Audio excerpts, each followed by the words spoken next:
Hey there, it's David and John and the Debt Free Guys again. We're back for another Queer Money show.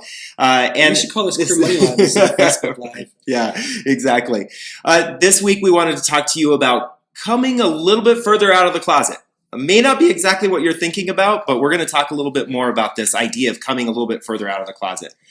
So right. I have a scenario just wanted to put in front of you. So let's say you're at a work event or you're at a networking event and you're meeting people for the first time. Somebody comes up to you and they say to you, what do you do? Do you say to them, I'm a homosexual, or I'm a lesbian, or I'm transgender? Do you say that? No, you probably don't, because that's not who you necessarily are. You are what you do.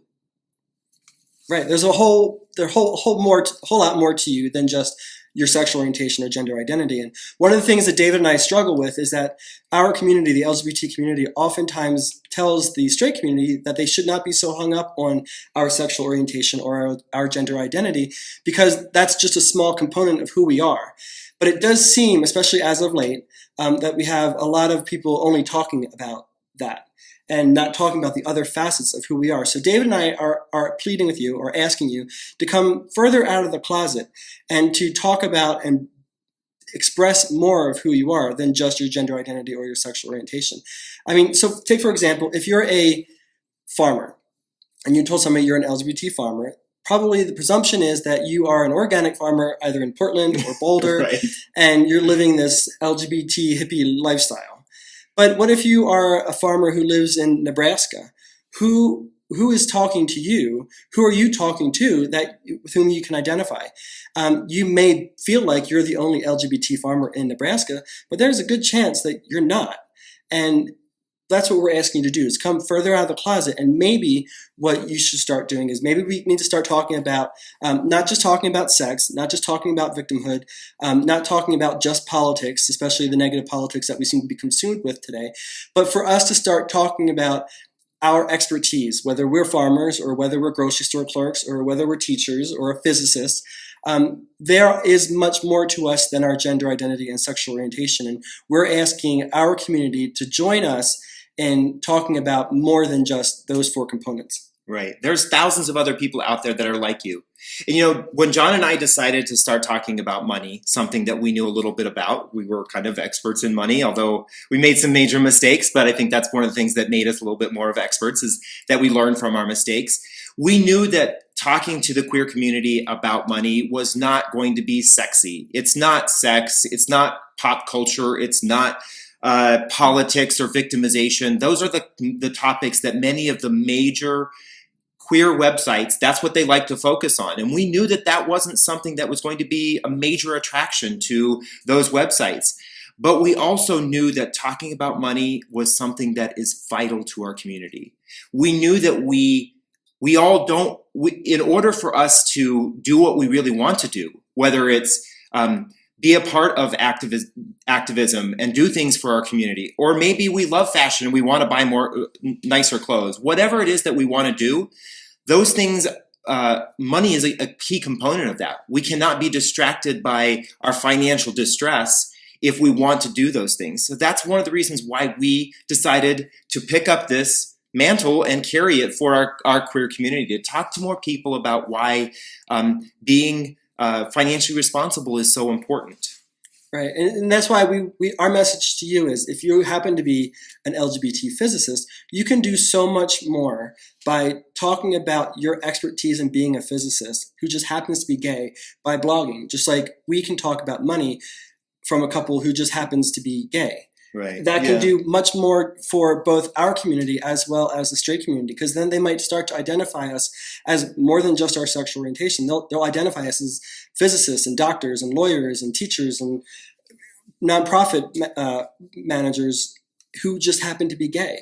And we can maybe make our sexual orientation or our gender identity plateau, make that a non-issue. Right. If we start focusing on more, maybe the straight community or people whom we perceive are our enemies might perceive us as more. Exactly. It makes me think of Martine Rothblatt. You may not be familiar with who Martine is, but Martine is a game changer in the world we live in today. Martine is the woman who started Sirius XM Satellite. She also started a company called United Therapeutics when she found out that her daughter had a genetic disease that was going to take her life early. And she pushed hard and today is saving the lives of thousands of people around the world because she has created so many cures to very unique diseases through the process that she has created of figuring out how to dissect a disease. And one of the interesting things about Martine is she's also a transgender woman. And that is what's interesting, is that that is not what Martine is known for. Martine is known for the fact that she is an amazing businesswoman who has created created this amazing scientific process to help people. She's doing so much to change things in our world. But just one piece of her, one small piece of her, is the fact that she's a transgender woman. But she has a voice.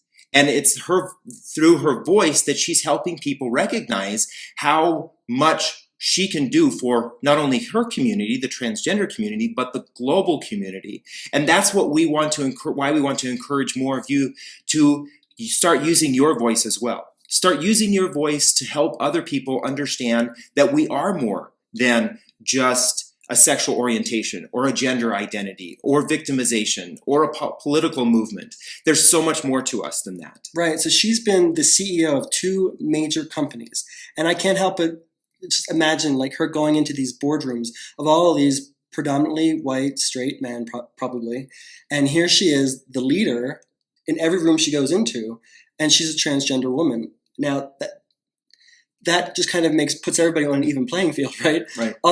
If these men want to engage with her, they need to put past the fact that she's transgender, that she's transitioned. That needs to become just a non-entity, non-issue. Right. And that kind of message does, I think, a whole lot more for our community than just talking about our victimhood, talking about negative politics that we seem to be consumed with today, talking about more than just pop culture that we seem to be consumed with today. Not that those things are necessarily bad, but I think right now our community is stuck in this vortex of negativity and distraction. Right. And if more of us who aren't necessarily the norm or aren't the cool kids at the table start talking about our expertise in our profession, and we just happen to be LGBT, I think that can do a whole lot more. I mean, just imagine Alan Turing, who won World War II, essentially.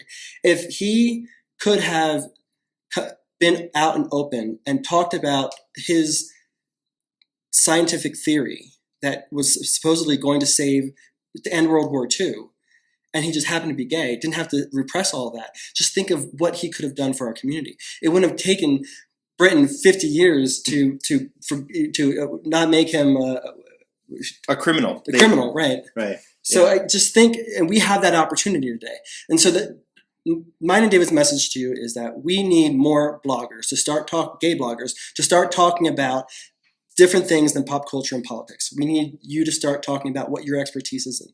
And the easiest way to build a platform today is through blogging. We've learned that from our own experience. And so our message to you today is to please click on the link above or in our show notes to learn more about how you can become a gay blogger and start setting in motion the idea of growing our community. Right, exactly. It reminds me of the quote from Les Brown where he said, "Go where there is no path and leave a trail." So you may be going out to some of these major websites or looking at some of these major gay publications, queer publications, and thinking to yourself, I don't see myself there. I'm not interested in pop culture, and I'm not a victim, and I am benign when it comes to politics. I don't see myself in that. So go where there is no path and create your trail, like John and I are doing when it comes to queer finance. We encourage you to do that because when those paths are created, people will follow behind that. You will inspire and help other people, and that's how, as a community, we will raise the level of the game for the whole world and how our community will be able to participate and inspire other people. Yes. So thank you for your time today.